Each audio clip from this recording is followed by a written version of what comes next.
하나님의 말씀 디도서 2장 1절에서 8절의 말씀입니다. 디도서 2장 1절에서 8절의 말씀 우리 한 목소리로 같이 읽도록 하겠습니다. 디도서 2장 1절에서 8절입니다. 시작.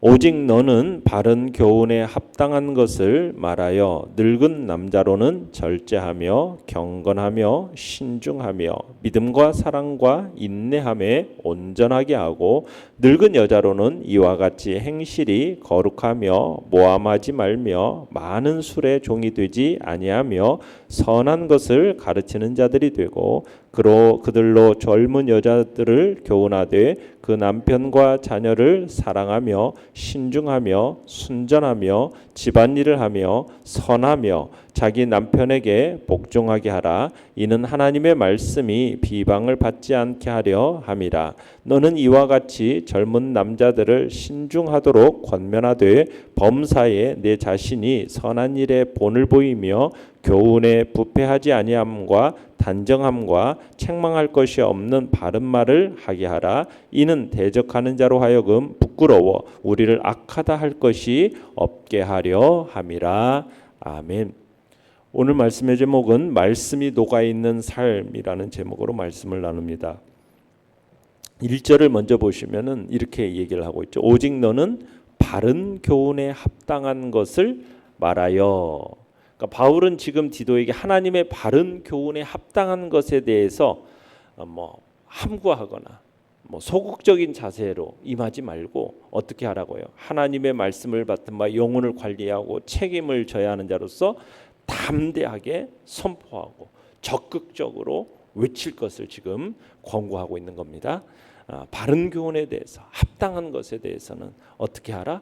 적극적으로 담대하게 선포할 것을 지금 바울이 디모데에게 지금 얘기를 하고 있는 거예요. 내용 관찰 문제 1번을 보시면은 바울은 바른 교훈에 합당한 말을 들어야 하는 성도들을 각각 어떤 부류로 나눕니까? 자, 지금 바울은 디도에게 바른 교훈에 합당한 말을 들어야 할 성도들을 2절에 보시면은 누구라고 얘기하고 있습니까?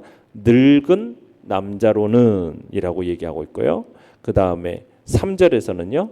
늙은 여자로는, 그 다음에 6절로 가보시면 6절에는 젊은 남자들을 이렇게 해서 이렇게 이제 세 부류로 얘기하면서 생활 지도 지침을 제시하고 있는데요.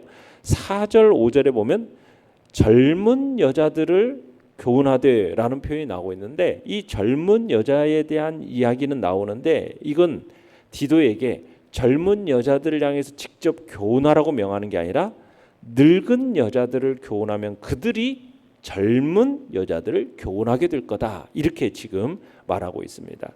그래서 지금 여기서는 늙은 남자, 늙은 여자, 젊은 남자 이렇게 이제 세 부류로 그 교훈에 합당한 말을 듣도록 이렇게 하라 지금 얘기를 하고 있죠.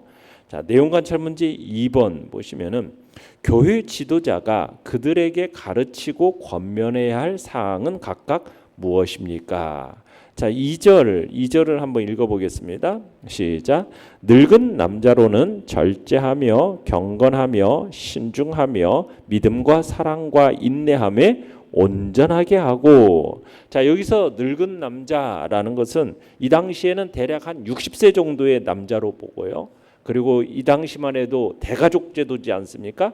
그리고 가부장적인 사회이기 때문에 그 한 가정에서 다스린 가장격에 있는 노인 이렇게 볼 수가 있습니다. 그리고 공동체로 본다면은 아랫사람을 훈계하고 믿음의 본을 보여야 하는 어떤 교회의 어른들 이렇게 볼 수가 있는 거죠. 자, 바울은 이런 교회의 노인들이 갖춰야 할 덕목으로서 무엇을 얘기하고 있습니까? 절제, 그 다음에 경건, 신중, 그리고 믿음과 사랑과 인내함 이렇게 이제 거기서 온전케 되는 것 이렇게 말을 하고 있죠. 절제라는 것은 뭐냐면 어떻게 보면은 술에 취하거나 어떤 기타 유혹에 넘어가지 않는 맑은 정신을 지닌 상태 이게 이제 절제입니다. 맑은 정신을 지닌 상태. 그래서 절제해야 하는 이유는 바른 판단력과 분별력을 유지하기 위해서는 영적으로 깨어 있어야 된다는 거죠. 그 부분을 절제라는 표현을 사용하고 있어요. 그리고 경건이라는 표현을 쓰고 있는데, 이 경건이라는 것은 어떤 신앙심에 대한 경건이 아니라 예의범절, 질서정연함, 이것에 있어서 윤리적인 어떤 자세를 가리키고 있는 겁니다. 그러니까 나이 많은 남자들은 인격적으로 품행이 방정해야 된다는 거예요. 존경함을 받을 만한 사람이 되어야 함을 이야기하고 있는 것이죠. 그 다음에 신중하며라는 것은 어떤 것에 취하거나 어떤 것에 빠지지 않고 건전한 정신을 지켜서 바른 태도를 가지는 것, 이것을 이제 신중함이라고 얘기하고 있습니다. 그리고 네 번째로는 온전하게 하고, 그러니까 온전하게 한다는 것은 뭐냐면은 건전함을 얘기하고 있어요. 건전한 믿음, 건전한 사랑, 건전한 인내, 이것을 갖추도록 하라. 이게 이제 젊은 남자들을 향하여서 얘기하고 있는 내용이죠. 두 번째로는 늙은 여자들에 대해서 이야기를 합니다. 3절 읽어보겠습니다. 3절 시작. 늙은 여자로는 이와 같이 행실이 거룩하며 모함하지 말며 많은 술의 종이 되지 아니하며 선한 것을 가르치는 자들이 되고, 그러니까 나이든 여성도가 가져야 할 자세는 먼저는 그들의 행실이 어떻게 해야 된다? 거룩해야 된다. 이 거룩하다라는 말은 이 당시에 여사제와 같은 그런 의미를 가지고 있습니다. 나이든 여성도는 여사제, 성전의 여사제와 같은 그런 삶의 자세로 살아야 한다라는 거예요. 이런 여성도들에게 있어서 바울은 많은 술의 종이 되지 말라, 그러면서 특별히 거룩한 언어 생활에 대해서 교훈하고 있죠. 거룩한 언어 생활. 그래서 뭐 합니까? 모함하지 말라는 거예요. 모함이라는 게 뭡니까? 이웃에 대해서 비방하고 거짓말하고 이런 거죠. 그러니까 남자보다는 어떤 여성들이 더 많은 말을 하고 그러면서 여러 가지 쓸데없는 비방이나 모함이나 거짓말로 인해서 이 문제가 생겼기 때문에 지금 바울이 불필요한 수다, 또 비방, 모함 이런 것들을 그칠 걸 명하라는 거죠. 그러면서 이제 오히려 적극적이고 바람직한 언어의 길을 제시하고 있는데요. 그 길은 뭐냐? 나이든 여성도들은 젊은 여성들을 가르치라는 거예요. 그래서 나이든 여성도들이 어떤 세월의 연륜이 더할수록 성숙하고 거룩하고, 그래서 그로 말미암아 불필요한 언어는 절제하고 바른 교훈, 선한 지혜를 가르칠 수 있는 어떤 그런 인생의 스승이자 어머니들이 되어야 할 것을 얘기를 하고 있는 겁니다. 그래서 4절 5절을 읽어보면 같이 한번 읽어보죠. 시작. 그들로 젊은 여자들을 교훈하되 그 남편과 자녀를 사랑하며 신중하며 순전하며 집안일을 하며 선하며 자기 남편에게 복종하게 하라. 이는 하나님의 말씀이 비방을 받지 않게 하려 함이니라. 그러니까 나이든 여성도들이 젊은 여성도들을 가르치라는 거죠. 가르쳐야 할 것은 대부분 여기서 보니까 가정에 대한 내용들이죠. 남편과 자녀를 사랑하라는 겁니다. 남편에게 복종하며 또 집안일을 하도록 가르치라는 거죠. 그러니까 가정에 대한 교훈이 많이 포함된 것은 이유가 있어요. 이 당시에 영지주의자들, 이단 사상이 이 교회 안에 들어오면서 영지주의자들이, 이 거짓 교사들이 혼인을 자꾸 금하도록 가르쳤습니다. 그러니까 이와 같은 이단 사선들로 인해서 가정이 파괴될 위험이 많았어요. 그래서 젊은 여성도들로 하여금 가정을 돌보는 일이야말로 여성에게 주어진 거룩한 직분이다. 하나님의 소명이다. 이것을 기억하게 하면서 지금 가정사역의 중요성을 기억하도록 지금 얘기를 하고 있는 겁니다. 그 다음에 또 6절에서 8절을 한번 보시겠습니다. 읽어보겠습니다. 시작. 너는 이와 같이 젊은 남자들을 신중하도록 권면하되 범사에 내 자신이 선한 일에 본을 보이며 교훈에 부패하지 아니함과 단정함과 책망할 것이 없는 바른 말을 하게 하라. 이는 대적하는 자로 하여금 부끄러워 우리를 악하다 할 것이 없게 하려 함이라. 지금 바울은 디도에게 젊은 남자들을 향해서 뭘 얘기하고 있습니까? 신중할 것을 권면하고 있죠. 신중, 그죠? 왜 그러냐? 다른 것보다도 지금 어떻게 보면은 늙은 남자나 늙은 여자에 대해서는 어떻게 보면은 여러 얘기를 하고 있는데 젊은 남자에 대해서는 딱 한 가지만 얘기하고 있어요. 신중이라는 단어를 얘기했어요. 신중이라는 것은 절제입니다. 왜냐하면 이게 너무나도 중요하다라는 거예요. 신중이라는 표현을 통해서 젊은 남자는 어떻게 보면 야망이 넘치고 또 성욕과 또한 육체적인 욕망 이런 것들이 굉장히 강한 때라는 거죠. 그런 것들을 제어하기 힘들기 때문에 그 부분에 있어서 지금 교훈하고 있는 거죠.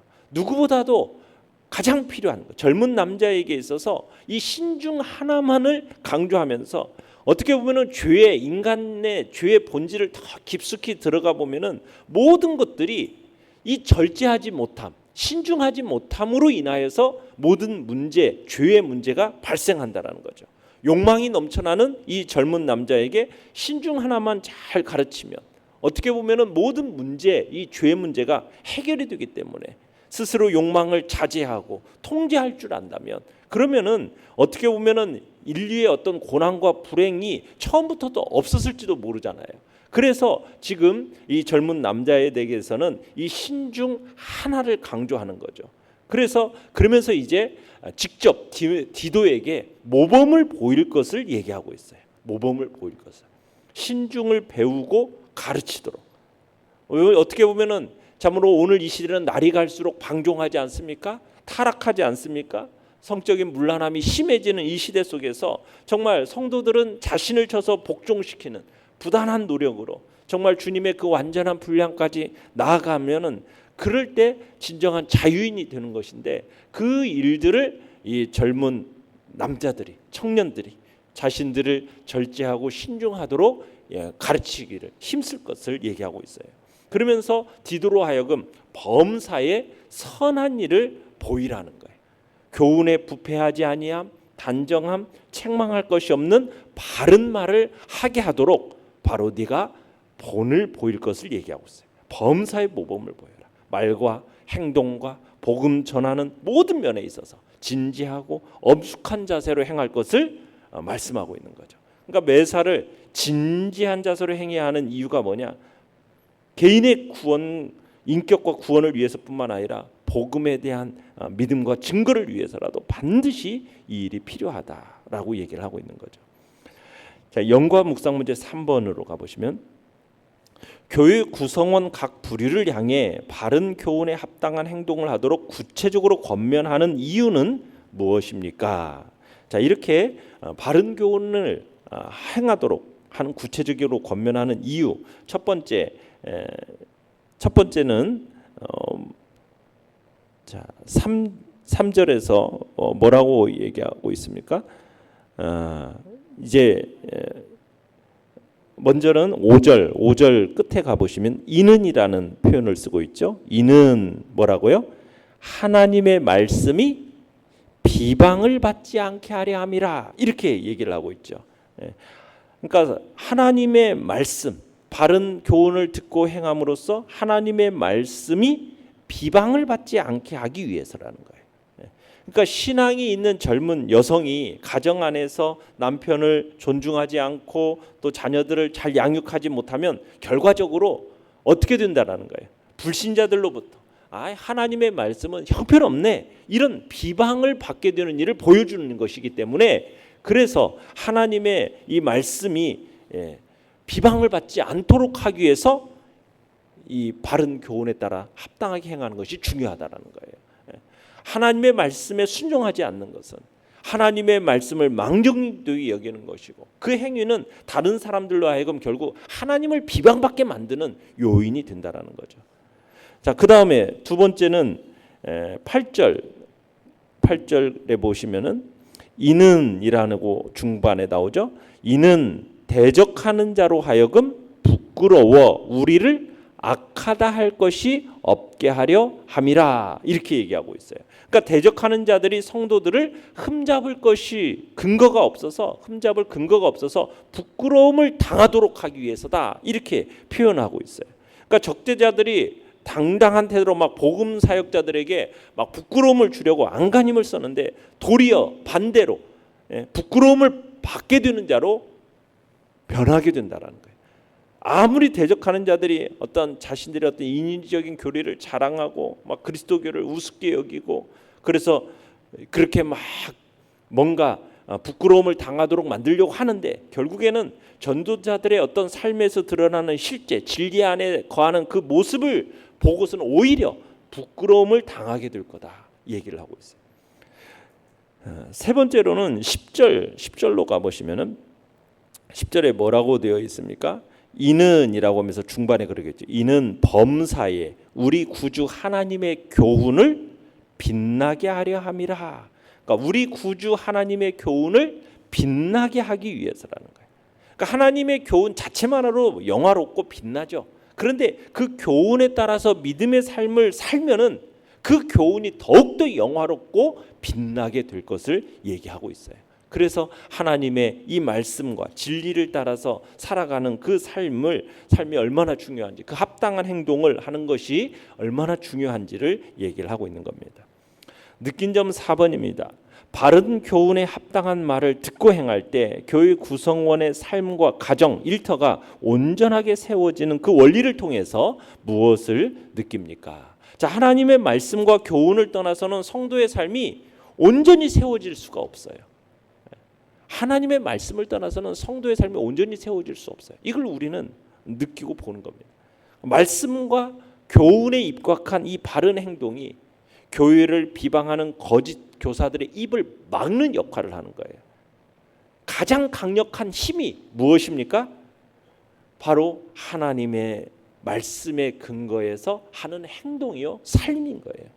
이게 말씀의 가치, 말씀의 권위, 이걸 더 돋보이게 만드는 그런 지름길이 되는 겁니다. 그래서 바른 교훈, 이 바른 말씀의 반석 위에 우리의 삶을 온전히 세워갈 때 복음의 파급 효과도 그 어떤 막 웅면보다도 강력한 힘을 보여주는 겁니다. 그래서 우리는 하나님의 이 교훈, 진리의 말씀, 이것을 올바로 가르칠 뿐만 아니라 그것을 우리 자신의 삶의 현장에 실천하는 것, 이 모습이 결국 복음을 방해하는 자들의 입을 막는 역할이요, 하나님의 영광을 더욱 빛나게 함으로써 정말 우리의 삶이 하나님 앞에 영광이요, 그뿐만 아니라 하나님의 그 교훈과 말씀으로 하여금 어떻게 하는 것이더라? 더욱 빛나게 하는 것임을 우리에게 보여주고 있는 것입니다. 그래서 우리는 하나님의 말씀을 그냥 듣고 끝내는 것이 아니라 우리의 삶으로 구현해내는 그런 복된 자리에 있어서 우리 모두가 정말 진리의 방패로서의 역할을 감당하시고 천국의 보석 같은 그런 자리에 우리 모두가 있기를 간절히 바랍니다. 결단과 적용 5번입니다. 나의 잘못된 말과 행동으로 인해 하나님의 말씀이 비방을 받는 경우는 없습니까? 나의 잘못된 말과 행동으로 인해 하나님의 말씀을 비방받는 그런 경우가 없도록 우리는 주님 앞에서 정말 하나님의 말씀을 붙들고 믿음의 길을 더욱 힘있게 살아가시기를 간절히 바랍니다. 자, 오늘의 기도 같이 읽겠습니다. 시작. 더욱 신중하게 말하고 행동하며 바른 삶으로 말씀을 더욱 빛나게 하소서. 아멘. 말씀을 생각하며 기도하시고요. 연약한 우리의 지체들을 위해서 기도해 주시기 바랍니다. 주께서 또 주님의 교회가 하나님의 또 놀라운 능력과 권세가 드러나는 복된 공동체로 세움받을 수 있도록 우리의 다음 세대들을 위해서도 기도해 주시기 바랍니다. 주여.